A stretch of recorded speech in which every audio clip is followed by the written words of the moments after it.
Hello and welcome to Tartan Touchdown and Conversation With, our series of episodes telling the stories of the people within the world of American football. We have another fantastic guest lined up for this episode, and given we are recording at 9:30am in the UK, it might give you an indication of where in the world our guest is from. As always, if you enjoy listening and watching to us, please make sure you follow us on Instagram and subscribe to YouTube and all your major podcast platforms for all the content we have out already and coming up. Before I introduce our guest, joining me in the host chair today, Sarah. Sarah, how are you? I'm good. I haven't done the math yet, but I still think I'm ahead of Gavin podcast appearances. Yes, I think you are. I think I am. Gavin, so can do the maths as we speak. Yeah, he'll be like, which one is it again? But no, very excited today. Also, I can't believe how warm it is in the UK, which is ironic given who we're talking to. But it's really warm right now here. It's our guest's winter though, but it's probably still hotter than our summer. Yeah, well, let's be serious. Yeah, it'll be hotter than it is here, even if it's in the midst of a thunderstorm. But fine. So getting to our guest. So our guest today joins us from the wonderful state of Victoria, Australia, although she currently calls Winfield, Kansas and Southwestern College her home. Welcome to Tartan Touchdown, Olivia Manfre. How are you? I'm good. How are you guys? Thank you so much for having me. No, thank you. We've been chatting to you for a wee while, kind of off here, trying to get this all arranged, obviously, as we'll come to, based in the States at the moment. And so now we've got you back home and we've got you on. It's delighted to have you here. Thank you. But yes, as you said, Sarah, I cannot relate. It has been a very cold day in Melbourne today, so must be very nice for you guys. Can I ask how cold though?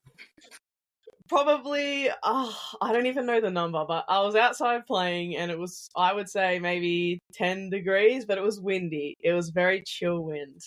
Okay, maybe that is quite cold then. Fine. Okay, I'll give you that. No, I will digress slightly. No matter when I talk to anyone from Australia, I always tell this story, so I have to do it, Olivia. Oh, here we go again. Right. I visited Sydney. We spoke about it offline many years ago. It was your winter, the UK summer, so I'm walking about in Sydney with jeans and a short sleeve t-shirt on, and everybody around me is wearing big furry hats, big welly coats, and I'm like, what is going on here? And it was the coldest day Sydney had seen for 9 years or something like that, and it was 9 degrees. I'm like, that's the coldest day you've had in 9 years. That's a spring day in Scotland.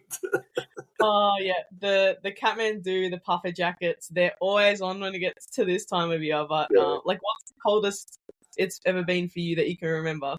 We've hit -9s, 10s, 11s.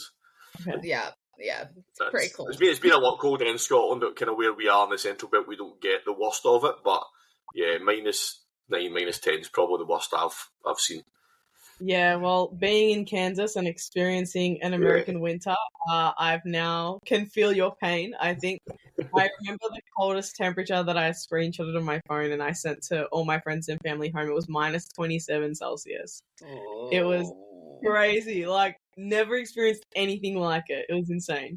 Yeah, you get that, and then you get the wind chill factor as well, which makes it even worse. Yeah, it's not. Wouldn't be my choice of place to live, but you've got a good reason for being there, as we'll come to. Yeah, of course. For those that are listening or watching to In Conversation With for the first time, we aim to take you through, I guess, life from the early years of playing sport right through to the present day. So, Olivia, that's how we're going to conduct this one today. So, to get started, thinking away back, I say thinking away back, you are only 21, so you've not got far to think back as I would. In childhood, what kind of sports did you kind of start playing initially? I've played sport ever since I can remember. I think as a kid, I played a mix of like soccer, basketball, tennis. I played so many sports and I loved it. Actually, at my work, like our motto is like sport is in our blood, and literally, I believe it. Sport is in my blood. But yeah, like when people ask, like my main sport that I played growing up, I definitely say like AFL, Aussie Rules, Australian football. And then transition more recently into flag, which is pretty cool. And now doing both. So what age would you be when you first picked up a footy then?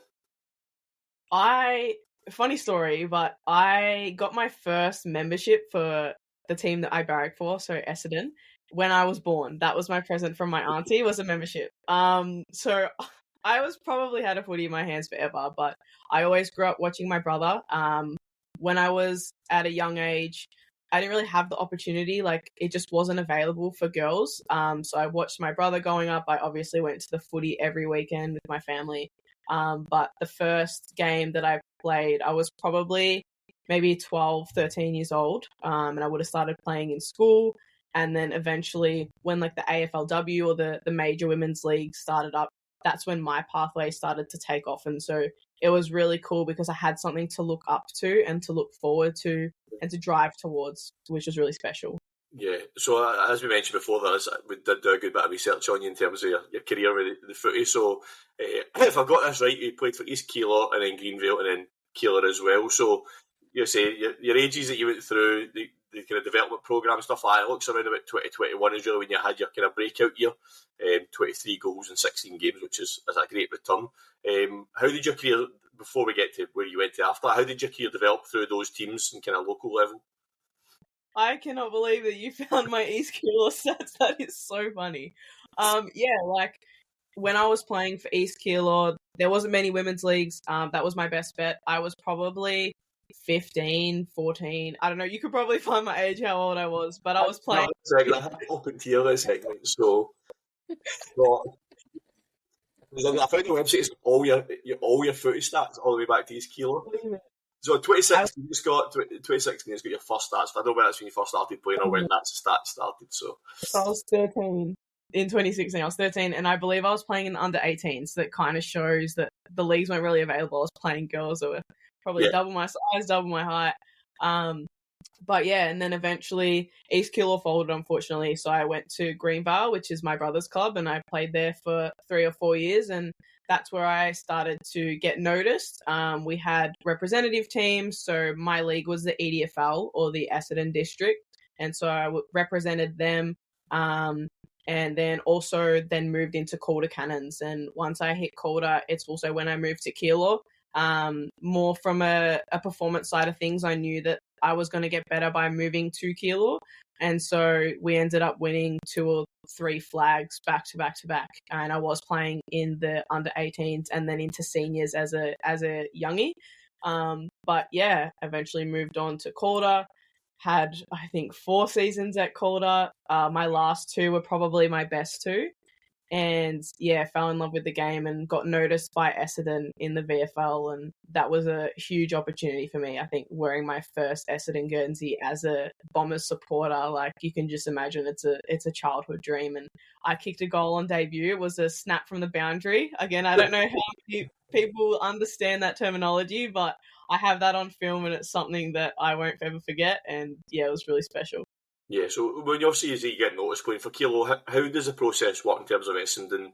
Do they scout you at the games and come and speak to you? How does the process move forward in terms of being scouted by Essendon?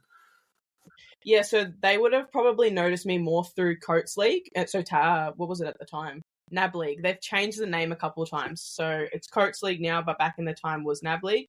They would come to our games. You'd obviously get scouted, but every NAB League team has affiliation with the club. So being in Calder, our affiliation was Bombers. And so I got invited to train for a year. So probably my first year, once Calder had finished, I was able to train with them, and that's how I started to get recognised, and then got signed the following year.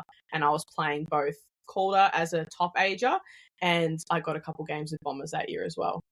Yeah, I mean, I've looked at some of your stats are ridiculous playing that sport. No wonder you get noticed, to be fair. You mentioned there, we mentioned before you came on, you were a Bombers fan. You're a young member since you were born. Like, you touched on it slightly there, but getting to play for your team, how amazing was that? It was unreal. My mum and my brother, and even my grandpa, I never got to meet my grandpa, but when he came from Italy, he moved to Essendon, and it was right outside of Windy Hill. And so he would go and watch all the games, and then that flowed down through my mum. My mum went to all the games, and then that flew down to me and my brother. And so we would always go watch the footy, and being able to put that Guernsey on for the first time, it was such a special moment. And I think not even just for me, but also my family, because they get to see like their own wearing the Guernsey that they support. So it's so, so special. And I'm super grateful for the club because they've even had me back this year. I'm sure we'll get into it later into the interview, but hopefully, maybe, fingers crossed. I know I have to work my way out there, but they've given me another opportunity to potentially put that jersey on too. So super special.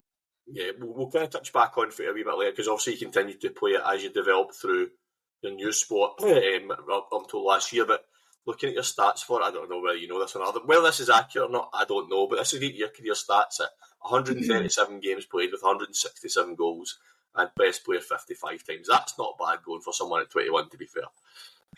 Where are you getting these stats? I'll send you a link afterwards. There's a website. It's got all. It's not obviously not just yours, obviously, but it's got player profiles and basically when it gives you all your career stats. Whether they're accurate or not, I don't know, but I'm going to run with it because that's pretty cool. Thank you. Is that Player HQ? Yeah. There we go. Okay, wow. I didn't know I played that many games. That is so cool. I'm very proud of my goals record, though. I like that I have more goals than games that I've played. Excellent. Let's we digress slightly there. I apologise. So, from watching a wee video interview that you done in terms of it was with Talent Lock, you kind of give an enough idea of your story of how you got to where you are. So, I believe it was at the end of the 2022 season, you were kind of looking for a sport to kind of keep yourself fit in the off season. How did you come across American football then? How did that cross came about? Literally social media. An ad popped up on my Instagram and I looked into it and I was like, oh, this seems cool. Obviously, I'd heard of American football before, but I didn't realize it was a thing in Australia. So the Northern Raiders, they had a session opening and I was one of the only girls that turned up. There was 2 other girls at the time who played in the tackle team. They represented Australia a few times, but unfortunately, there's no Victorian women's team. We just don't have enough, which is really sad. So I played with the under-19 boys. I definitely copped a few hits that hurt. It was very funny. There's some photos floating around of me lining up next to them, and you can pick. I stick out like a sore thumb because I'm just absolutely tiny. But yeah, it was an unreal experience. Obviously, fell in love with the sport, but couldn't continue to play because I aged out, and that's where flag came along and kind of absolutely changed my life. Yeah, I mean, obviously playing AFL, you'll have been used to taking some hits, I'm assuming, but maybe not as hard a hits as you maybe took playing for the under-19 boys. Yeah, different type of hits, but it made me tougher, and I'm all better for it. Yeah. So as you mentioned there, you aged out from playing the under-19s boys, and you then, how did you were you already aware of flag, having been in the kind of under-19s team? Were you aware of flag, or was flag something new that popped up to you when you aged out? Yeah, it popped up when I aged out. I didn't really know it was a thing, and when they talked about flag and they were having this like national championships back in 2022, I looked it up, and the first game I watched was Mexico versus USA at the World Games, and I vividly remember it. I was like, I think I'm going to like this sport. I think I will. And so I trained a bunch for the Victorian team, but the first time that I actually played flag football was at the national championships, which is really, really funny. Yeah. That's crazy. So, obviously, you couldn't have picked a better game to watch to get you into the sport, to be fair, USA against Mexico, number 1 and number 2 in the world. Yeah. So, was it the Australian National Championships, was that when you first played? So, you trained with Victoria, then you got to the National Championships, and that's when you first started playing? Yeah, so we don't call it the full nationals because there was only, I think, 4 states there, but it happened. It was one of the nationals. It was down in Sydney, and Victoria came second, which was pretty cool. We lost to Queensland, but they're the reigning champs. They're the best in the country. Like, I love those girls. They're so, so good. But yeah, that was the first time that I ever played flag, and I loved it. I'm pretty sure my first play of the game, I got an intercept, and so I was on for the get-go, and yeah, just had so much fun, and obviously made so many connections and friends through flag as well. Yeah. So you score a goal in your footy debut and you get an interception on your flag football debut. This is going well. Let's hope this continues as we go along. In the UK, it's like also in the UK we have the GB team. That's kind of we don't have regional teams in the UK as such. You have your kind of local team. So for you, how did it feel like representing basically your state team playing for Victoria? It's your first time playing this sport and you're playing for your state at a national championships. How did that feel for you? Yeah, obviously it's a little bit nerve-wracking, but coming from football, I think that prepared me so well. The professionalism of AFL down in Victoria, no other state is like it, and so physically I believed I was ready to go. Obviously I learnt a lot of the skills transferred from tackle, but again, it's a different game, so I kind of just relied on my footy instincts and it worked out for the better. Yeah, excellent. If we move forward slightly to 2023, the game has obviously grown in Australia, especially on the women's side of it as well. You're seeing that growth. You mentioned the tackler's not that much, but the flag started to grow massively, and in 2023 we've seen the first ever Australian women's national team. You were part of that first initial squad. How did, talk us through the kind of process of getting into the national team and that, but to be part of that first ever national team, that must have been pretty amazing. I was so excited when I got the call. So pretty much it was after nationals, the head coach at the time, so Paul Monero, who's someone that I'm still in contact with today. I remember him calling me, and he introduced himself on the phone, and I just froze. And I think I was in the car with my mum, and I was like, it's Paul. And yeah, I was so excited. And yeah, I like to think of representing Australia at the Asia Oceania Championships. That was probably one of my highlights of my life so far. And, there's so much film from it. We had a photographer come down too. And so you see all the little highlight reels, but it's something that I go back on and I look today. And the girls, I think the team that we had was so special. And I'm still friends with a lot of them. I have contacts all around Australia now. And that is just, it's something that is really hard to describe, but it meant everything to me. And I'm just super proud to be part of that. And we came home with a silver medal, and we had never, ever met each other before. We did one training session together the week before we flew out. We had 3 days of training camp, and then we came up and we absolutely dominated. Obviously, Japan, all hail Japan, they did amazing, but I think we were more excited than Japan. There's videos floating around where it was the championship game. You see us, we had lost. We were jumping up and down. We're jumping in circles. We were just so happy and so proud, and it's something that I'll never forget. Yeah, I mean, it's always an honour to represent your country, but you can always say, I played in the first ever Australian women's national team. There's only a small group of us that are ever going to be able to say that, so that is a source of massive pride for you. You mentioned there that the games, the Asia Oceania Games in 2023, obviously mentioned the silver medal. I was going to break down the tournament, but you've told us you got a silver medal, so we don't have to do that now.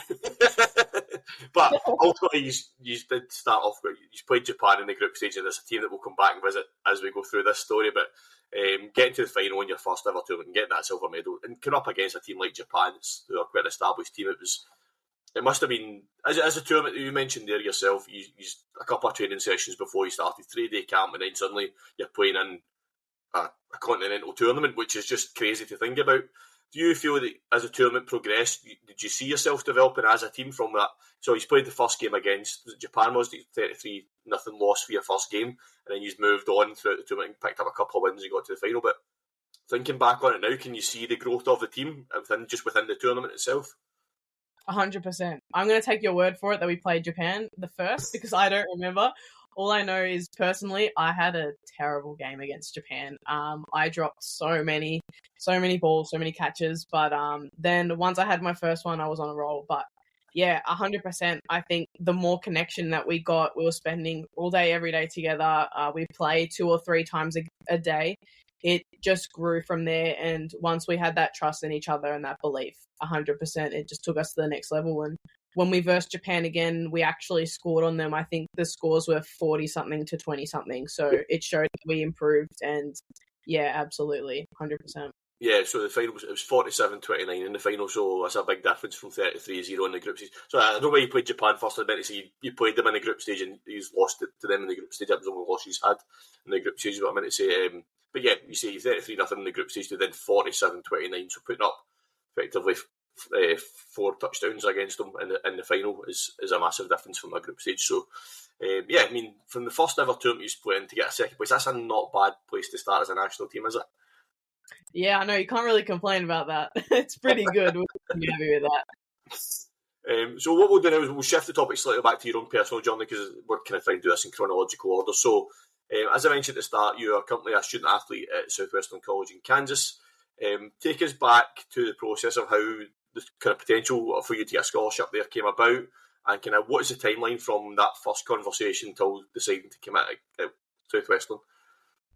Yeah, so pretty much once I'd finished up the tournament at Asia Oceania, the men's head coach at the time, Jamie Stafford, he's like, oh, what are your thoughts on playing in college? And I was like, yeah, sure. I didn't really think much of it.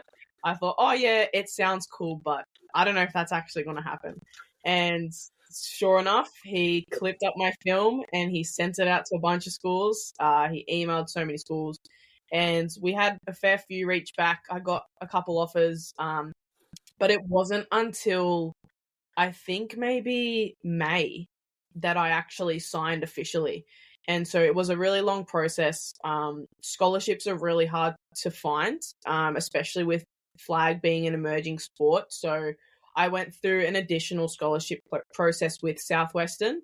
So it was a transfer scholarship. So I did uni here and I essentially applied for this transfer scholarship. I had to undergo a bunch of interviews. I had to do a written essay, a Times written essay, and it was only awarded to one person. And so I was lucky enough to get that. And once I had got that, the money, essentially, it was a no-brainer because they'd covered my scholarship. So yeah, that's kind of why I chose Southwestern, and obviously very grateful for that opportunity. And the staff are lovely. You know, I have such a good relationship with the teachers over there. And in the admissions, even my professors, it's quite a small school and it's very different from college life here. But yeah, it's been an amazing experience. Yeah. So obviously, you just mentioned that it's May 2024. You've committed to go in there, and I think they announced it in the July that you committed. So it's a long time before the start of the regular season. It's almost a year before you're actually playing your first game.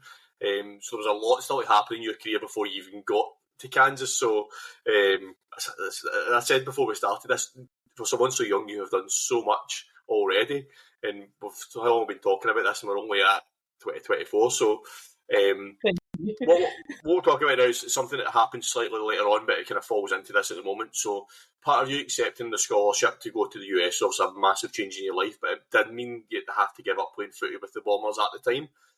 How hard was that to walk away from a sport, a team that you've loved since childhood? It's probably one of the hardest decisions that I've had to make. You know, going over to America was so unknown. Like, I had no idea what I was getting myself into. I had all this security with football. I'd played there for 3 years. I'd come off a really, really good season. I actually got leading goal kicker that season. And so part of me was like, oh, like, what if this doesn't work out? Like, you've just done so well. And you know, I'm obviously going to have those thoughts. It's still something that I come back to today. Like, what if I'd stayed and, you know, I could have had potentially progression in AFL, but I think flag just lit this fire in my belly that I can't really describe. And while my heart is still pulled in both directions, you know, people ask what I love more, and I can't answer that question, but I think flag just had a little bit of a pull, more of a pull. And I thought, well, it's not available in Australia, especially in Victoria. There's not really places for me to train. We don't have a team. And so moving to the US was the best option if I was to pursue flag. And yeah, I'm glad that I did. I had an unreal experience. I came off my first season pretty well, which is what I was happy with. But yeah, it was really, really scary and it was sad. But thankfully, I never really had to give it up in the end. Back playing now. So yeah, I signed with the Bombers essentially as soon as I got home. I think I got back home on a Monday, and the next day, I was at training and I was ready to go. So that's how you know I was so excited to come back. And I love playing two sports now. I think you get off the back of a season and you're absolutely exhausted. Like, I know me, I've done everything possible that I can. And sometimes you're like, oh, I just need a break. But I think playing two sports, my mind's able to kind of not switch off flag, but it's like, okay, I'm now able to have this mental break off from flag and I can focus on footy. And I found that it's probably been the best transition that I've had since. So it's been really good. Excellent. We'll come back and talk more about that as we get further down then. So we're still in 2024. You've played for Australia at the Continental Championships. It's now the 2024 World Championships. So you've represented your country at a Continental Championship. You're then called up to play at a World Championships. How describe that to us? How does that feel?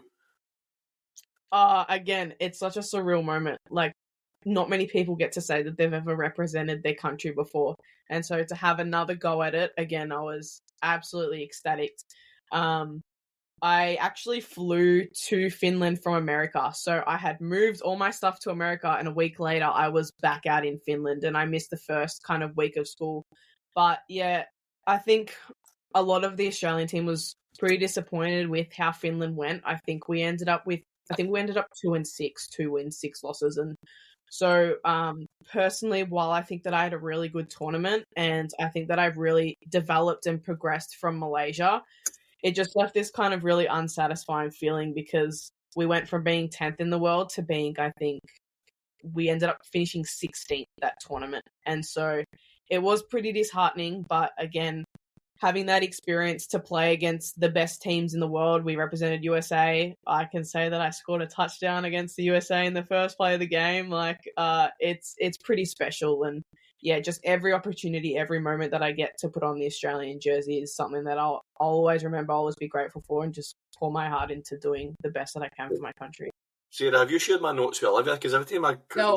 every time she says something, I'm just about to talk about that. So you mentioned there, it's good though. Yeah, it's excellent. It means that I've had it. So you mentioned there, like I'll put it up a bit higher than you did there. So you're playing against the USA, the best team in the world. Everybody knows that the USA are. You line up, first snap of the game.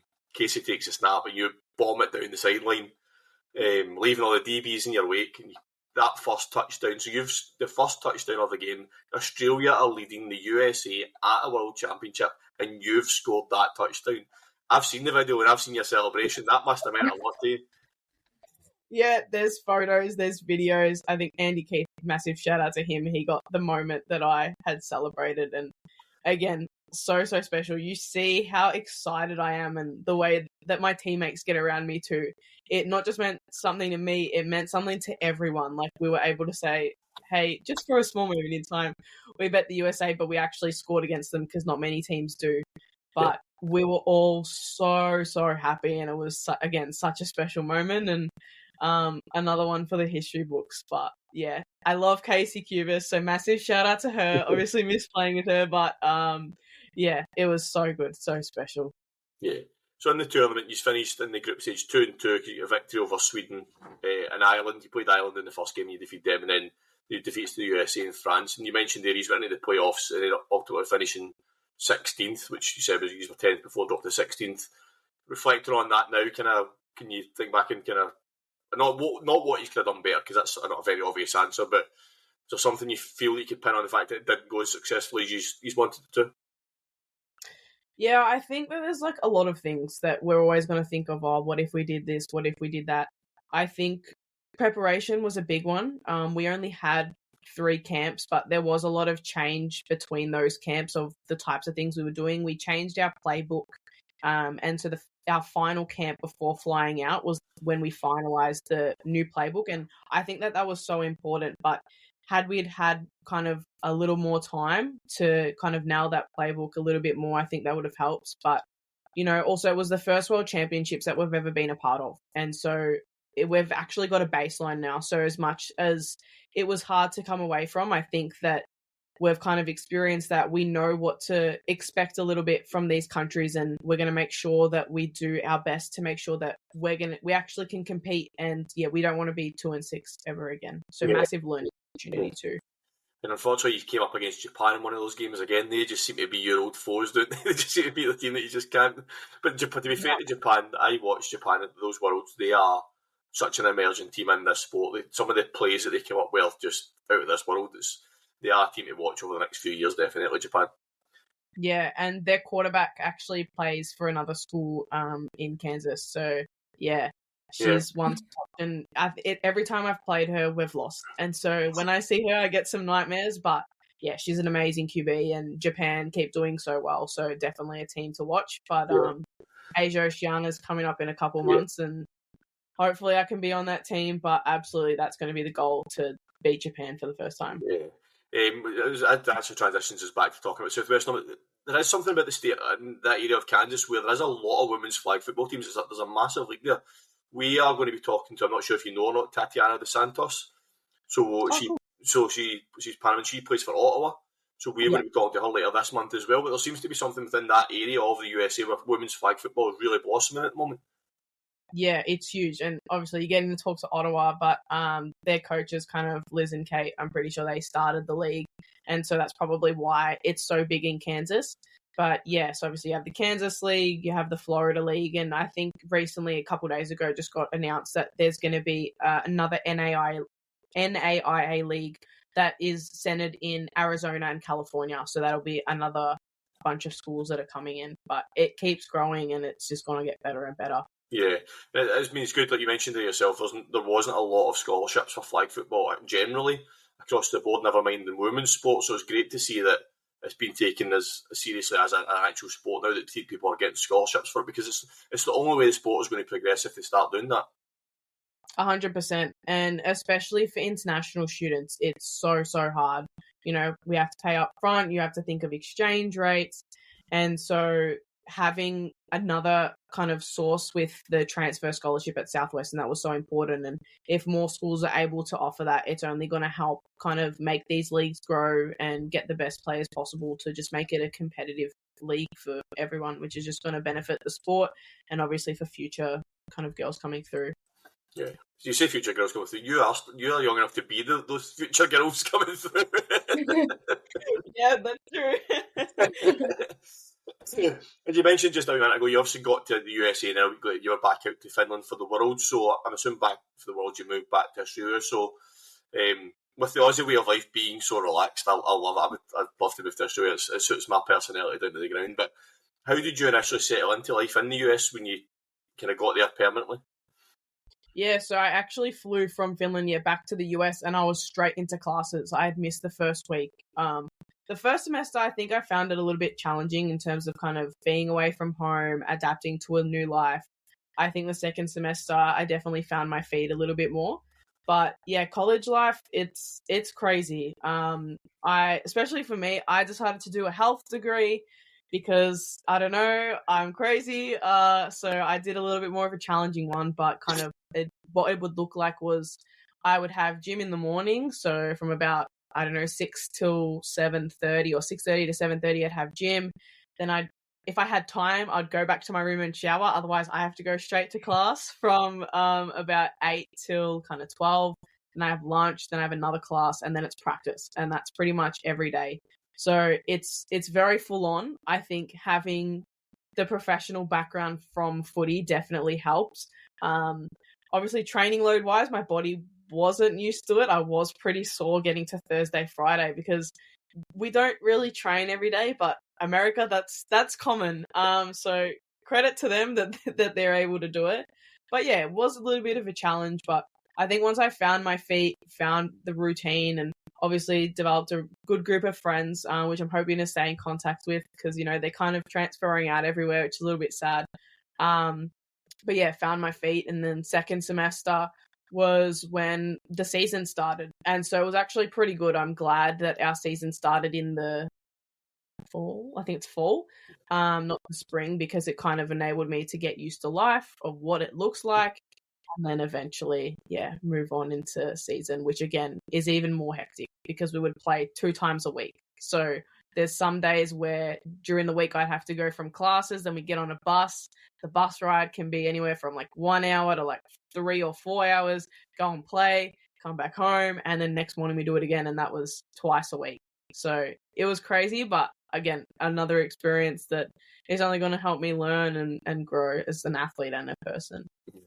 So as you mentioned, the regular season was kind of about March time it started, looking at the fixtures. And that's when I can tell you I didn't go into the troves of the internet to get these stats from your team's own website. So he's finished across the regular season as a 6-6 record he's had across the season, and then it was the Kansas Collegiate Athletics Championship where lost to William Woods kind of gave us that 6-6 record. I know there was another tournament after that, but just generally on that regular season, how do you feel that first season went? Yeah, I think coming off from what I've heard, coming off the back of last year, it was a better record.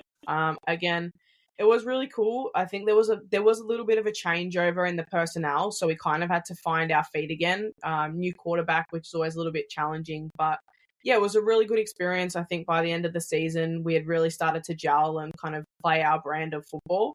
The KCAC Championships was, again, really cool. Another opportunity to kind of verse the other teams. And yeah, I think we still have a lot of development. I'm not sure what next year is going to look like for me personally and for the team, but it was an unreal opportunity and experience, and I think no matter what happens, the team will build from there.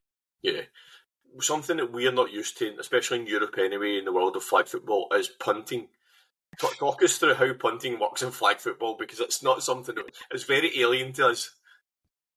Yeah, it's alien to you guys. When I heard there was punting, I was ecstatic because I was like, I can do this. This is what I do on a daily. But yeah, so the college game is slightly different to IFAF rules. So it's a bigger field. It's first and 20. And it's essentially almost the same length as a normal football field. I think it might be 20 yards shorter. Again, it's wider. There's 7 players on the field. The QB can run. We can pitch. The block we can block. The rusher is on the 1 yard line. There are quite a few differences, but obviously it's still the same game. And then with punting, so on 4th down, if your team is too far to kind of make a first and you don't want to have the other team start where you finished, you'd punt the ball. And so I was the punter.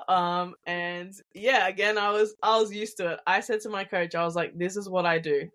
Let me show you what I can do. And yeah, I was really, I loved it. I absolutely loved it. And finished off the season with, I was the first team all conference for punting. So I was pretty happy with that. So look again, if these stats are correct, I'm assuming they are because they're from the team's website. You finished the season with 56 receptions for 708 yards and 9 touchdowns, 10 interceptions on defence, over 1,200 punting yards. Travis Hunter, step aside, we've now got a 3-way player. Yeah, I know, can you believe it? No, Tonto, he can take that. But yeah, again, it's super cool. I think one thing that I was really grateful for was the opportunity to play multiple sides of the ball. You know, when you look forward in time to the Olympics, they're only looking at 10 players, and so being able to be versatile and play both sides of the field is something that I was really excited to develop. You know, as you said, I finished off with more interceptions than touchdowns. And so that did hurt the ego a little bit because I love playing offense. Offense, you know, I think that's always going to be my number one position. But yeah, it was a really good opportunity to play defense. And Yeah, as you mentioned, the punting, it seems to be. I'm not sure why they chose you to be the punter. I can't see the link, but to be fair, but you've seen it more within the NFL now. The Aussie punters, they're starting to become, the technique they're using now is becoming more and more common. Because with punting in the NFL, obviously you do need to get a certain spot, whereas with Aussie rules, you literally need to kick it to someone standing in a specific spot. So you can see why a lot of the Australians are now transitioning into NFL as punters, because the accuracy they've got is unbelievable. And it's something that we've grown up with. I brought a footy up to America, and I would always use it in the warm-up before practice. So one of my teammates would catch it for me. She never kicked it. She didn't want to kick it back, but she'd throw it back. Big shout out to her. But yeah, they've never done it before, and they don't really understand the technicality of it, whereas we're kicking from the age that we can walk. Like, again, we grow up with it, and so it's really cool that Aussies get an opportunity to, you know, go through those pathways and eventually end up in the NFL, which is really exciting. I don't know how that will go with flag. Obviously IFAF rules don't allow it, but I can say that I was an All-American punter, so I'll take it. Yeah, you did get a few awards at the end of last season for all your performances. So for yourself personally, obviously you mentioned the team's performance, but for you personally, how would you reflect on your first season in at Southwestern? Yeah, I was pretty happy with my performance. I think one thing that I'm always looking to do is be more consistent. So that's going to be a goal of mine in whatever sport I play or whatever comes next. But yeah, I was really, really proud, obviously, coming home with the first team all punter, or special teams. I came home with second team all defense. I got an honorable mention from wide receiver, and then within kind of the school, we have our own awards. I got best individual performance, and that was across men's and women's programs. So yeah, I came in with a lot of accolades. Obviously, they're not anything. It's obviously good to get recognized and helps with stuff. But yeah, all my goals are going to be to develop and just become the best athlete that I can be, and to obviously represent my country and be a better athlete for my country. And you're doing all that on top of doing very well with your health degree as well, going by the numbers that the college is putting up. Yes, it's a struggle, but I just want to try and do the best that I can in everything and give it 100%. So why not? Excellent. Sarah, over to you. Perfect. Thanks so much. So we, especially when we're talking to kind of young female athletes in particular, I like to take kind of a moment just to kind of focus on like the female, like the aspect of being a female in any kind of competitive sport. It's a recurring issue that seems to come up quite often, and especially now as we're looking a bit more into injuries and how we can impact that depending on where we are in our cycle. So let's just start with kind of your experience as a female athlete. So when it comes to your training and like kind of game days, do you notice kind of any patterns or shifts in your performance like across like a typical month for you? Yeah, absolutely. I think that it does vary, and especially with kind of the menstrual cycle and stuff, but I do like to try and have a routine with what I do and just kind of control the controllables and help me get grounded. But yeah, absolutely. Whether that's in the gym, I notice, oh, I can't lift as heavy this week, or, I really struggled running. And yeah, it is a massive thing, but hopefully we can get some more research because I think that it's absolutely important. And you mentioned injuries as well. We are more likely to get injured, and it is sad, and we just hope that we can help prevent that in the future, and that's only going to come with research that's focused on us in sport. Dan, it's so funny. See, when you were like, does she have the notes? I don't know how she's done this, but she's literally just like picked up everything. Like, I'm just like, oh my gosh! I'm like, here we go. So yeah, you mentioned they're obviously kind of more about like how like tuning in and like kind of changing up what you're kind of doing. So, is there anything in particular you found that's like helped you? So, do you tend to like know yourself, okay, well, I need to slightly lift heavier like this week, but I still want to try and like move my body? Is there anything else you do to maybe stop, like, so for example, while I'm not like an athlete, I still like weight train, but I'll tend to do like maybe more of a yoga on like a week that I'm like menstruating because it's not as like intense. So just if there's anything that's like you found helped you out with that. It's actually so good because I don't really change my routine. I do notice my performance, but I try and again keep it the same. I think I don't know if I'm going to jump ahead here, but an injury side of things, I think that my preparation is super important. Doesn't matter what kind of game I'm playing, whether that's for local, whether it's for VFL, whether it's for flag, you're going to see me do the same activation, same warm up on my own before I join the team because I think that it's super, super important. So yeah. Yeah, just like obviously like tuning into yourself, because obviously what might work for your teammate and then the teammate after that is different from how it works for you because it impacts everybody like so much differently.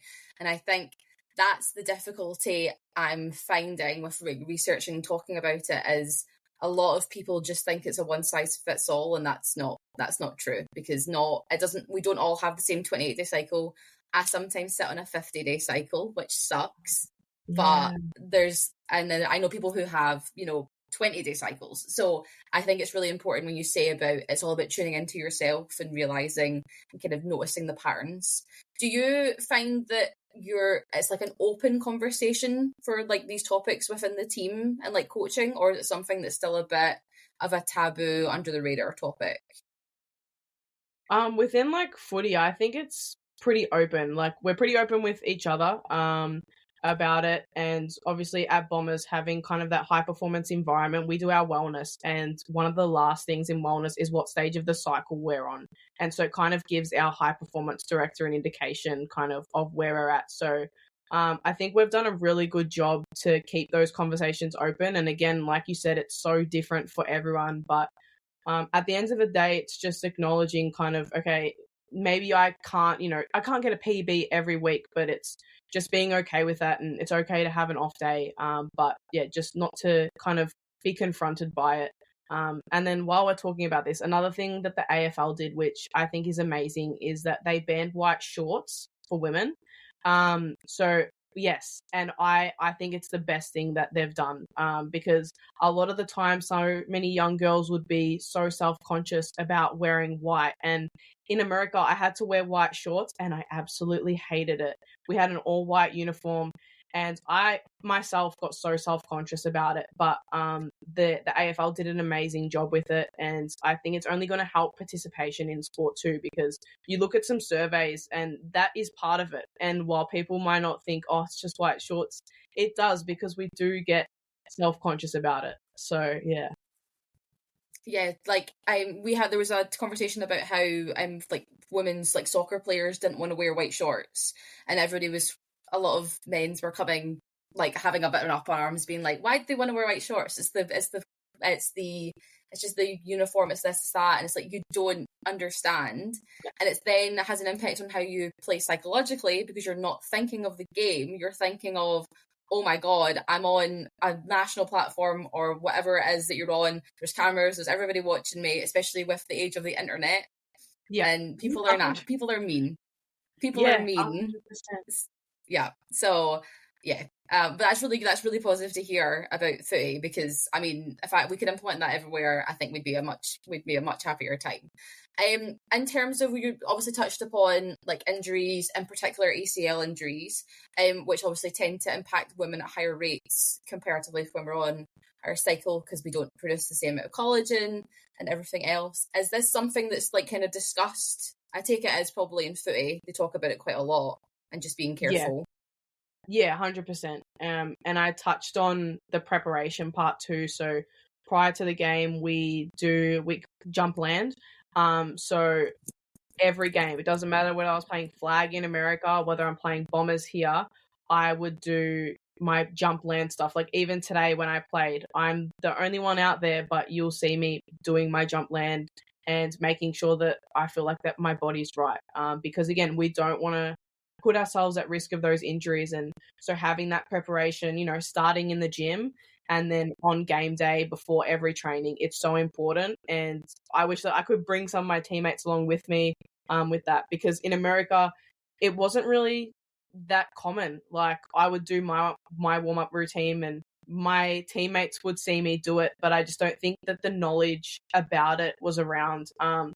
So it's so important. And I think that the more teams that get involved and start to kind of understand the things that we need to be doing, it's only going to help, A, for participation, 2, for longevity for athletes too, because no one wants to be on the sidelines, especially with kind of those serious injuries.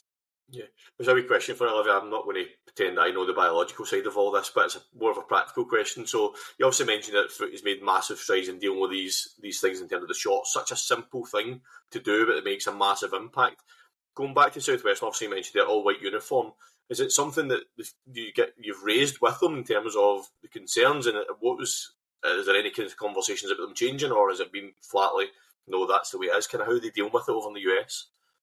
Yeah, it is something that I brought up with my coach. But that was the uniform at the end of the day. And in America, a lot of teams wore the all white, so I think that uniform is just pretty common over there. But I did not feel comfortable wearing white. Every time I had to hear we were playing away or wearing white, I was like, oh no. And I'd always like get my teammates to just check and make sure, because I felt it was at the back of my mind. And if that's what I'm thinking about instead of the game, like it's not going to help my performance. It's not going to help my team's performance. So hopefully teams can start to recognize just the little things. Like it's so small, but it's going to have such a big impact. Yeah. So I'm not sure what that'll look like in the future for whether that's my school or other schools, but I think it is important to discuss these things, because it's just going to make us more comfortable as athletes, and that's only going to help benefit the game. We can get another color away uniform, but it's really important. Yeah, I mean, obviously the colours are just purple shorts. You're not asking to redesign a whole uniform. You're like, just let's have purple shorts. It's such a simple change that can be made. I can't remember who we had. I don't know if it was Sarah, a female guest we had before. It's like you mentioned it there yourself. Like, as a male athlete, all they have to worry about is running onto the field. They once they're on that field, they have nothing to worry about. You mentioned yourself there. If you're wearing that white uniform, there's so much other stuff that you can't really lock in 100% on what you should be doing, because there's so many other things. Like, as a male, I do try to understand this as much as I possibly can, but I just can't comprehend that how a female has to think about all those things on a field. I just don't understand why as a school or as a team, you wouldn't want to make things as easy as possible for, because at the end of the day, the team wants to succeed.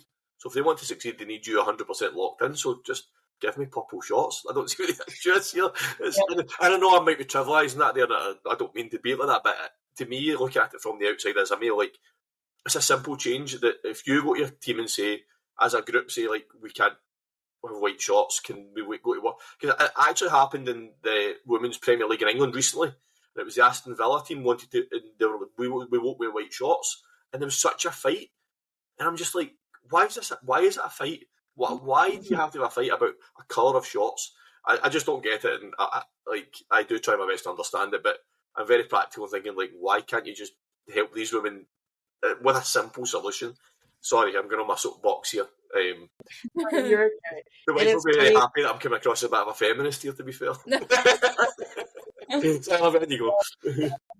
It's funny because I have a story about this, but it was my first time that I had worn the white uniform, and it was at a tournament that we were playing at.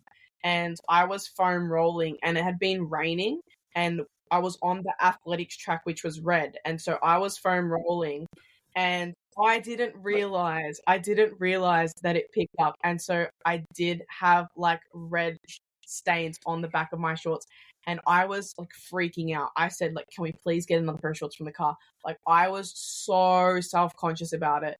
And like, obviously I had female teammates with me, and it's like, Liv, like, it's okay. Like, it's okay. Like, don't worry. It doesn't look that obvious. But it had from the get-go. And that was right before my first game. And it hit me, and I was like, oh, these bloody white shorts. And so it did traumatize me for a little bit. But it's just a simple thing. And like you said, just change it to purple. It would just help everyone, and including me. I agree with you.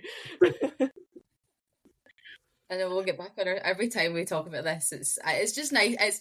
It's obviously Dan saying about how he doesn't want to like come off as like being on his soapbox, but it's always nice to just hear somebody from the other side like actually like understand and appreciate it, because not a lot of men get it or try even to comprehend the magnitude of it for somebody. So moving on from kind of obviously women specifically, let's talk about Athlete Confidential for a moment, which I think I was doing my research on it. What like an inspiring and important platform about mental health, in particular allowing athletes to like share their own stories surrounding mental health and just let it out that, you know, you don't have to do kind of go through these things alone. So what first drew you to being part of that community? Yeah, so I saw kind of the Athlete Confidential pop up on my Instagram, and it was at a time where I was struggling with sport a little bit and the mental health side of things. You know, you have things about selection, you have things about setbacks, and doubting yourself. And so it came at a really important time, and I started to go through their content, and I felt that it really resonated with me. Their motto is like human first, athlete second. And while sport is such a big part of my life, you know, I have to kind of make sure that I am putting myself first and making sure that I'm okay and with the mental side of things. And then there was kind of opportunities for ambassador applications to come up. And so I applied. It was kind of a pretty long process. I went through, there was a bunch of interview questions that we'd have to submit. And then I got through that stage. Then we needed to create a video. My video is coming soon, so I think in the next couple of weeks you might be seeing that on the socials. But yeah, we submitted the video, and then they cut it down again. I think they had kind of close to 300 applicants, and they ended up selecting 20. So again, something that I'm super proud to be a part of. And yeah, there is a lot of kind of stigma around mental health and sport, and you know, I am kind of taking an approach to try and be more vulnerable about it, because you know, being an athlete, it is hard, but I think it's really, really important, and it's something that I'm really excited to be a part of, and hope that other people can see the content and, you know, get the same response in helping them feel seen and that they're not alone in their journey. I know, for sure. And do you think there's like any particular practices or mindsets that you've adopted to like help you obviously kind of through your own journey of like mental health, like even coming out of a game, and like is there anything you do in particular to like help you kind of evaluate, I guess, and kind of move forward from even like a bad performance? Yeah, I think I do like to write down kind of in journal a little bit. So whether I'm doing that after the game, whether it's, you know, watching the film back and kind of writing that down. But I think it is really important for people to have their own routine, whatever that is. But yeah, also coming from a sporting sense, I think kind of switching between flag and footy has really helped, because it kind of stops me kind of overthinking, oh, what if I did this in flag? So having an outlet, whatever that is, it doesn't have to be doing a whole nother sport like me. It could be as simple as kind of, I don't know, picking up a hobby. But yeah, I think that's really important for everyone to kind of have their own routine, whatever that is. And do you even, I mean, obviously you are still so young, but do you think even in the short time, even though you've accumulated so much in the space you've been like playing, do you think it's the mental health kind of conversations evolved? Do you think it's got better? Do you still think there's a bit of a stigma to like break down? Yeah, I definitely think it's evolved. I think it's probably more open in the women's space. I obviously can't touch on the men's space, but it is something that we talk about, particularly at Bombers. You know, when they're in camp, we do have kind of this opportunity to talk about that. And I think that within kind of the female game, there is a massive emphasis on belonging. And I actually heard this quote the other day, and I can't remember who said it to me, but for females to perform, they need to feel like they belong, and for like men to perform, for men to belong, they need to perform. I can't remember who said that to me the other day, but it was, yeah, I was like, oh my God, this is so true. But I think with everything, there's such a long way to go. So I think hopefully with more kind of brands like the Athlete Confidential popping up, it's only going to help athletes. And the mental health thing, it's such a big part of the game. You know, if you're cloudy going into the game, it's going to impact your performance. And, you know, even off the field, like I said, part of their motto is human first, athlete second. So yeah. Just a wee question, another question on this for me, Olivia. In terms of, you mentioned there, obviously footy are well advanced. They seem to be more advanced in a lot of sports in terms of mental health and the women's performance and stuff like that. If there's a couple of things that you could take from footy and implement it into the world of flag football from that side of the game, what sort of things, like, you're in a unique position where you're basically playing footy in Australia, but you're going to college in America. So if you could take something, or a couple of points that you think, let's implement this in flag football to help female athletes first, and obviously we spoke about uniforms, so you can't use that as an answer. That's a cheating answer. But you could take something from footy to flag football in terms of the women's considerations, and from a mental health point of view, what one of each of those two things would you feel would translate and it would help athletes better? Yeah, I think when I compare kind of the two programs, if I look at kind of Bombers and I look at my time at Southwestern, I think that with Bombers, it's obviously a more developed program. We do have access to things like sports psychologists that will come in and speak to us. So like when we're in camp, we usually have a topic that we would talk about it. And so I think just bringing more awareness. Obviously, America's kind of real crazy about sports and performance, but I think the one thing that they could probably learn is to look at athletes from a holistic point of view. You know, medically, physically, they've kind of still got a long way to go from what I kind of think of. And then also kind of mentally. So having workshops, making people aware of those things, because it took me so many years to kind of understand it. Even though I had these workshops available, I think as I got older, I started to really understand it. And that would be kind of 3, 4, 5 times that I've heard the conversation. And then it was the 5th time that I actually understood it. So I think having things like, whether it's sports psychologists that are involved in the school, I think that will really help and just benefit athletes, especially in the college pathway too, because of how intense the schedule is. Well, that's really Dan's last question brings kind of a good one for me to kind of close this little segment on. So, and this is going to be difficult for you, so I'm sorry in advance. Okay. But if there was one thing that you wished younger female athletes were taught earlier, whether it was about their bodies, their health, or their mindset, what would you want it to be? Oh, that is such... You don't have to have one answer. We'll let you have a couple of answers if you have to. Yeah, I'll let you make a little point. But, just in particular, if there's one thing that you just wish they knew. Because I can tell you what mine is straight away. Yeah, go Like, for it. if that helps. Okay. So I, as I mentioned earlier, I'm slightly older than you. I'm only like 7 years older than you. But, and we spoke about this when we were speaking to the Team GB women previously. For me, it's incredible how much kind of gym and weight training has evolved for women in particular. Like, I remember being 16 years old, and like, I'm a former dancer, which is kind of my sport background. I would never have stepped in a gym in my life, would never have known what to do. And the fact now I see young girls at 16, 17, 18 in the gym doing their thing, picking up their weights, training, strength training, training their knees, training like their quads, everything in particular. And that's the thing that I wish female athletes knew, is start early, get a program, go to the gym, lift your weights, eat your protein, eat properly. You have to eat to fuel yourself to be able to do it. And that's the one thing that I hope continues for forever now. But please, obviously, feel free to share yours. But that's mine, if that helps you with what I want. No, that's brilliant. And I again, completely agree with you. I had a bit of a different experience with it because when I was in high school, when I was in year 9, I transferred and I went to Maribyrnong Sports Academy. And so at my school, we actually did weight training during the day. And I'm having the experience of going to 2 high schools. I definitely was so grateful for my opportunity at Maribyrnong, because how many kids can say that they do strength training during school hours? Like, I would have 9 periods a week where I would be in the gym. And so that even helps when you're going into professional too, because you make an impression. They're like, oh, this girl knows how to lift.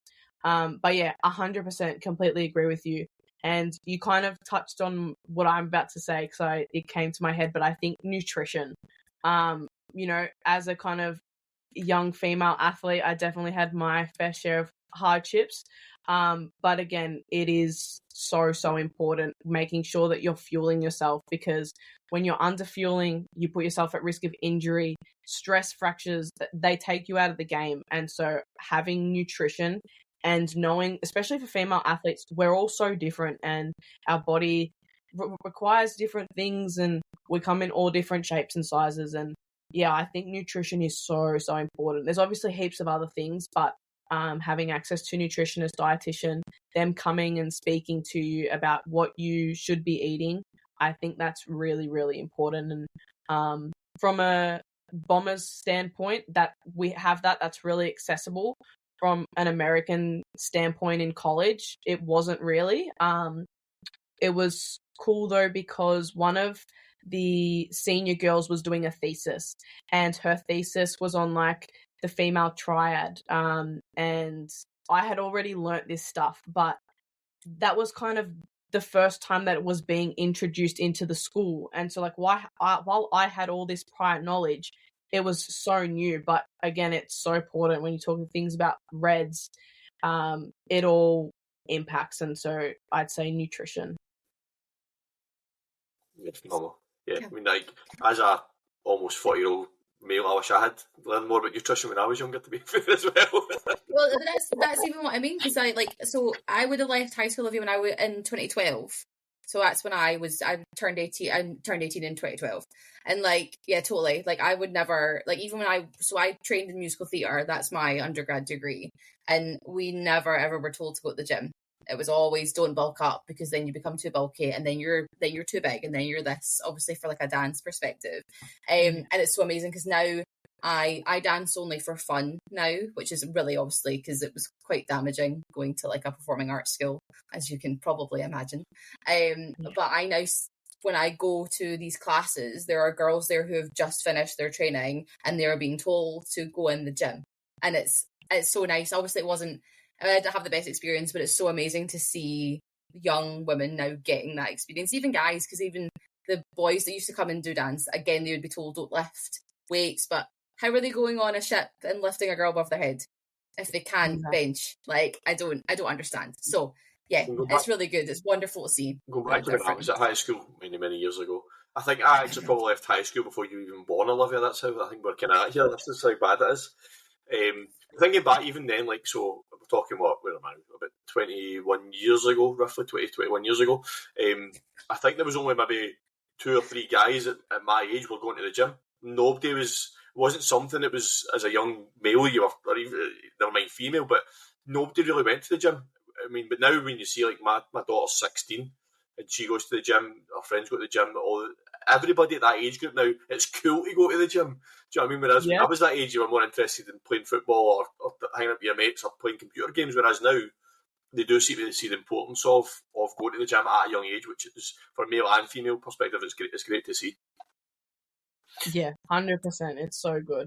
Excellent. Let's move back to sports for a wee minute. Exactly. So we're now at June 2025. Thinking back now, that first Australian national women's team was only 2 years ago. That's crazy. I mean, it's absolutely crazy to think about it. But in a country, flag football struggles in a lot of countries in terms of where established sports are.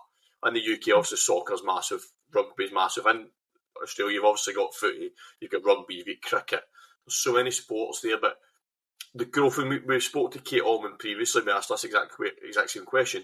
Flag football has exploded in Australia. It's just went stratospheric very, very quickly.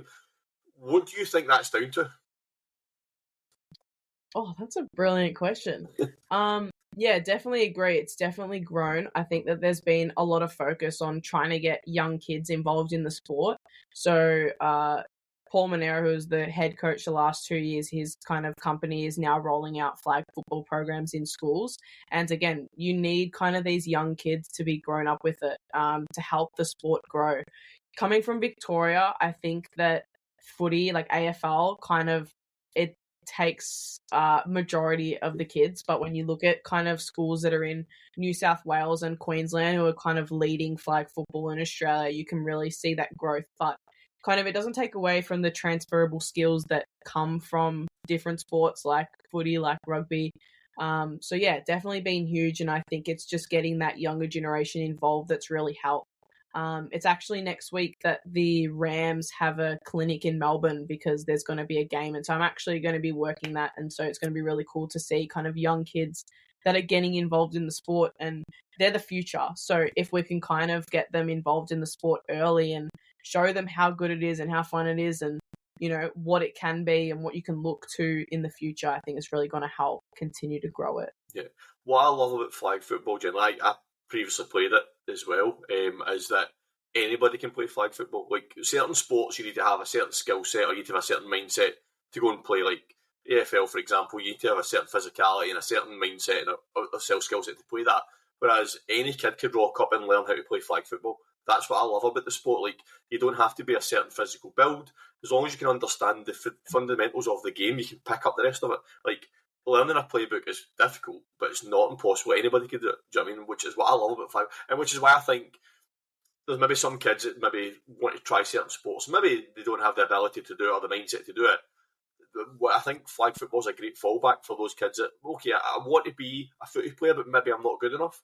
Flag football, anybody can play it, and I think that's been massive to the growth of the game across the world as well. Yeah, 100%. Like, there's a position for everyone in flag, and having that inclusivity is so important in sports. You know, having that connection that we talked about earlier, it really helps when you feel like you belong to a team, and if you do, you're more likely to stay engaged and involved in the sport. Yeah. Yeah, well, I love it. I don't know if it's the same in the UK, in Australia, and the US, but in the UK we have 2 leagues. So there's a women's league, but there's also, it's not a men's league, it's a mixed league. So the women can play both the women's only league and in the mixed league as well, which is great as well. It's like, because it's not a contact sport, you mentioned it yourself, when you were playing under 19s, you're taking some big hits. Whereas in flag football, there is nothing to stop males and females playing the same sport at the same time because there's no physicality in it, there's no imbalance in terms of performance, I feel, and I think that's great to see as well for the sport. Yeah, for sure. In Queensland, they have a lot of our leagues, so I think it's probably the biggest there at the moment. There is a mixed league. I'm pretty sure they had a women's league at some point and then a men's league as well. So hopefully we can start to roll out those leagues kind of across the state. But yeah, it's Queensland and New South Wales that are kind of leading it.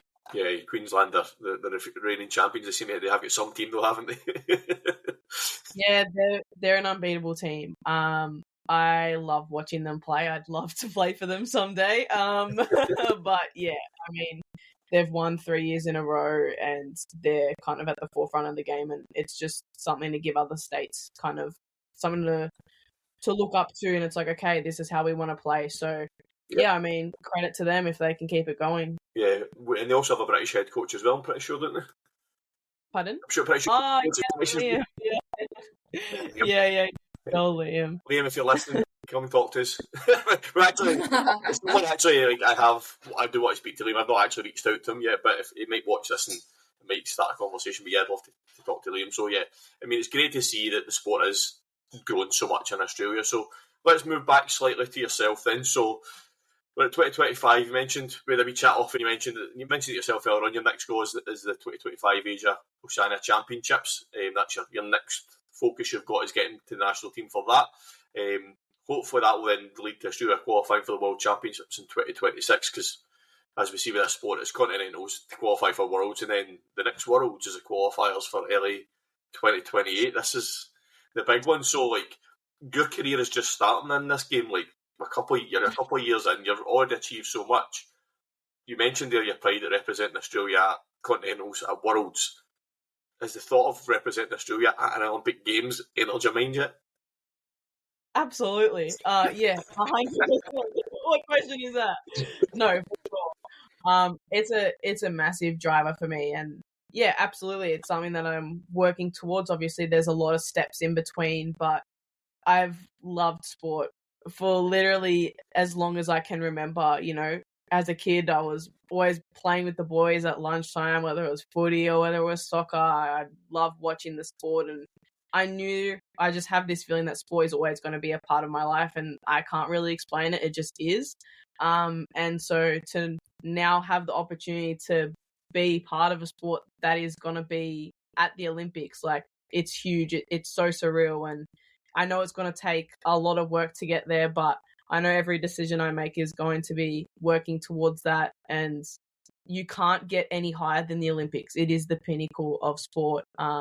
And so, yeah, it's also kind of what it represents. So kind of representing Australia, you know, representing women, giving young kids something to look up to. I know as a kid, I looked up to kind of so many different female athletes. I was in a generation where we had it. Some generations, unfortunately, didn't have it. You know, for me now, I look at the Matildas and I'm absolutely so inspired about how they've able to grow soccer and to what it is now. I went to one of their games actually when they were playing in Melbourne, and it's such an unreal environment. So to hopefully get to flag football, when you think about the potential for the impact that the Matildas have had, having us being flag football players and having that same impact, that's huge. And then you put the Olympics in there. Yeah, it's an absolute dream, and I really hope that I can make it a reality. We'll see, but I'll try my best. Just a slight off-topic thing. I don't know if you might have seen this, I don't know if you've seen it, Sarah, but in Australia, the women's soccer team tends to be a bit more successful than the male team. And they've started, so the women are called the Matildas. They've started calling the male team the Male Tildas. As they can be the ones to have to catch up with the women. I get them up. I love that. That was brilliant. That's very cool. I remember who said it. I remember reading it on Instagram last week. They started calling them the Male Tildas because they are. Yeah. As they should. As they should. I thought it was genius. I thought it was absolutely brilliant. Someone needs to give that guy a pay rise or woman a pay rise. Whoever came up with that policy, that's some intern somewhere was like, I know what we should do. Yeah, excellent. Moving back to kind of what's coming next for you, Olivia, you mentioned yourself there at your back point flag game. Actually, I'm going to give Play HQ a bit of a shout out here. They've got your stats for today up already on the website. There you go. You can have a look. I did have a pretty good game today. You got best player. Did you get best player as well? Yeah, we did lose by 1 point though. It was a nail biter, and I did verse some of my Bombers teammates. So it was at my local club's Keilor. I think the score was like 35-36. Yeah, I did well, but unfortunately it wasn't enough to get points. So obviously you just mentioned there you're back with training with Essendon and you're playing at the local level at the moment. What does the next few months look like for you? Yeah, so just going to be training. it's funny that you said like what's next, because I'm not really sure. I have a couple big decisions to make, whether that's going back to the US, whether that's kind of staying here. I have a lot to weigh up. The sport's obviously picking up in Australia, and being so far away in college, it definitely makes that hard. You know, there's going to be two tournaments here in Australia, Capture the Flag and the Asia Pacific Championships. You obviously look at kind of the Asia Oceania Championships. There is so much happening, and being in the US, it is going to be really hard to fly up and back. So I don't know what I'm going to do yet, but kind of I know that I'm just going to keep training. I'm going to be doing both sports, flag, footy, but they both help each other, I think. But yeah, like you said, the next big goal is Asia Oceania Championships. I really want to make sure that I'm on that national side. But yeah, I think everything that I've been doing in the lead up, going to college, kind of showing that I can play both sides of the ball, training, it's only going to help build towards that. And then LA 2028 in the future. But yeah, I kind of just want to leave the sport in a better place than I found it, and especially for girls coming through. So yeah. Yeah. Sarah, do you want to get your LA 2028 plug in that you normally get in? Listen, so, you know, they have to have somebody represent to commentate from every single nation when they go to these things. So if Team GB women can make it, listen, I'm telling you, I'm free. I'll keep the diary open. You give me a phone. I'll be there. Yes. I'll be there in my commentary booth. Never commented a game of flag football in my life, but you know what? I'll learn. It's fine. That's okay. It's fine. You got plenty of time. You got another 2 years. I'll just lie on my CV. It's like I used to say I could ride a horse when I was an actor. I can't ride a horse. I would have learned though. I would have been there. I'll do it for this. That's so funny. Well, I've got someone. Sorry, you go. I was just going to say you should go to the European Championships. Oh, don't. Oh, yeah. Listen, Olivia, I'll tell you a secret, right? I am probably the busiest person. I just have so much crap going on. Like Dan's like, can you do this date? And I go, no. Can you do this date? No. This one? No. So, you're lucky I'm here. You're actually lucky I'm here. Thank you for being here. You're so welcome. No problem. I did this for you. Yeah, I mean, the Euros and things like that is something we would love to do going forward. Me and Brian have got that podcasting experience, but as a podcast, we've only been going for 6 months. So stuff like that is a dream to go and cover those sort of things. We covered the GB Women's Finals Day. That was in Glasgow, so we managed to cover that. But those are things that we would love to go to Paris and cover the Euros, but I'll just say this out loud. If anybody's listening from that and wants to sponsor us, yeah, I can't make it, but these guys can. So you can send them instead. Tag them. Just send them below. If anybody wants to pay for us to go to the Asia Oceanic Championships to meet Olivia and come, I'll go to them too. We'll go there. When's that? When is that? What's the dates for that? Do you know, has it been announced yet, Olivia, when that is? I can't see anything on IFAF. I'm pretty sure it's in October. Yeah. Sometime in October. I can do that. I don't have a conference to go to. I don't have an expo to go to. I don't have a holiday. I'll be there. It's also my birthday in October. Great. Hey, birthday present. You get to work on your birthday. That's okay. I'll do it. I'll do it for this. It's fine. We'll go anywhere in the world to cover flag football as long as someone pays for it. Anywhere. Excellent. Anyway, we'll get back in the room. Olivia, just to wrap up, for someone that's so young, we've had so much to talk about in your career so far. And as I said earlier, this is only the beginning for you. We look forward to following you as these big milestone events come up over the next couple of years, and hopefully we can get you back on in the future, have a catch up and see where you're at that point as well. So thank you for joining us today. I massively appreciate the opportunity for you to come on and share your story and tell us your side of things. That's so kind. Thank you. I've actually had such a good time. And I've absolutely loved being on the podcast. I love watching you guys and hearing you guys. So would love to do it again in the future. We certainly will. We've got that on recording now. You've committed to it, so we can pull that back up in the future. Come on, you can hold it against me. You said this on this date. Yes. Sarah, thank you for always joining me in the chair. No problem. This might be one of my favourites. I'm sorry to everybody else that I've done with before, but this might be one of my favourites. You are such an incredible young woman with such an impressive, you're so wise beyond your years. It's unbelievable. So I can't wait to see you continue in your journey with whatever sport takes you and anything beyond that. Because You're just Thank incredible. you so much. I appreciate that. Thank you. Well, I've really enjoyed, like, we made a joke about doing the research before, but I've really enjoyed looking at everything you've done and talking about it and stuff like that. I said to the guys last night, like, I obviously kind of taking my notes ready for this recording, and this is one of the hardest ones I had to do because there was so much to cover for someone so young. And we've interviewed people that are maybe a wee bit older than you, and they've obviously had a lot to do in their career so far. You've done that in such a short space of time. I'm like, there's a lot to talk about here for someone who's 21 years of age, but it's been an absolute pleasure having you on. We're delighted that you made the time to speak to us.